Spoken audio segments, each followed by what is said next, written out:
আসসালামু আলাইকুম, আমি হাবিবুর রহমান। শুরু করছি জেড টেলিভিশনের নিয়মিত সংবাদ। গ্রামগঞ্জ হাটে বাজারে ভিক্ষাবৃত্তি করে এক মুঠো অন্ন জোগাড় করে জীবন জীবিকা নির্বাহ করে আছে ৬৭ বছরের বয়োবৃদ্ধা সূর্যভান।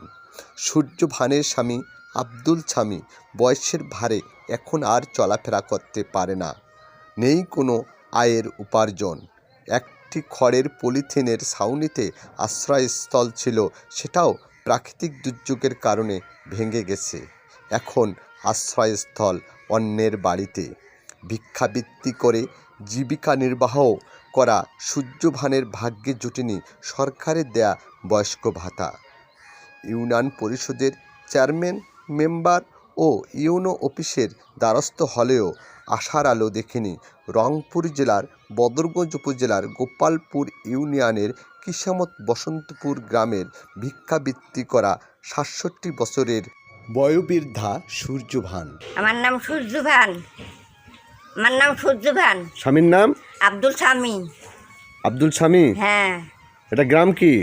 কিসমত বসন্তপুর। কি সমস্যা আপনার?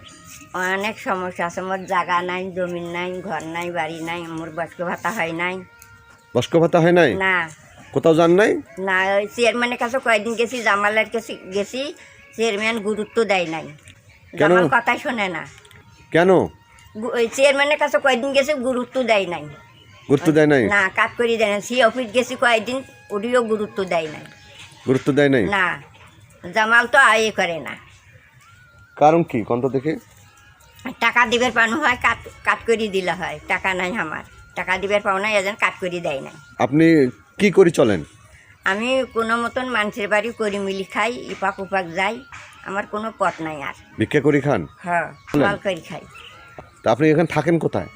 এইখানে তো আসনো, তা ঘরটা ফির বাতাসে পড়ে গেছে। আল্লাহ ফির বর্তমান বেটির ঘরে সন্ধ্যা আছি। ঘর নাই আপাতত আপনার? না, আপাতত ঘর নাই। পুত্র সন্তানও নাই? না, সন্তান এখন হয়েছিল, মারা গেছে। সরকার যদি এই ব্যবস্থা যদি মোক কিছুখানে পথ করে দেয়, তাহলে আমি কিছু করি খাবার পাম, নাহলে মোর কোনো পথ নাই। বয়স্ক ভাতা চাচ্ছেন? জি। বয়স্ক ভাতার জন্য তো চেয়ারম্যানের কাছে আবেদন করেন নাই? চেয়ারম্যানের কাছে আবেদন করছি, সি অফিস গেছি, আবেদন করছি, না কিছু করে দেয় নাই। কোনো কিছু করে দেয় না, নাই? কিছু করে দেয় নাই। News desk Z television.